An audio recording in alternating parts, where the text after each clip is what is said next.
வெட்ட வெட்ட வாழைதான் அது அள்ளித்தரும் வாழ்வைத்தான்.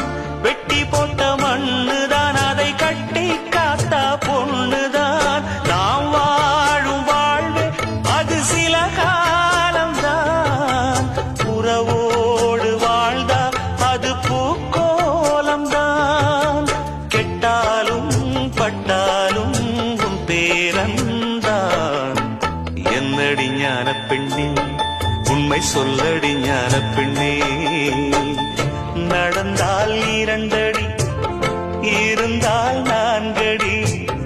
நடந்தால் 2 அடி, இருந்தால் 4 அடி. படுத்தால் 6 அடி போதும். இந்த நிலமும் அந்த வானமும் அது எல்லோர்க்கும் சொந்தம். அடி சொல்லடி ஞான பெண்ணே, உண்மை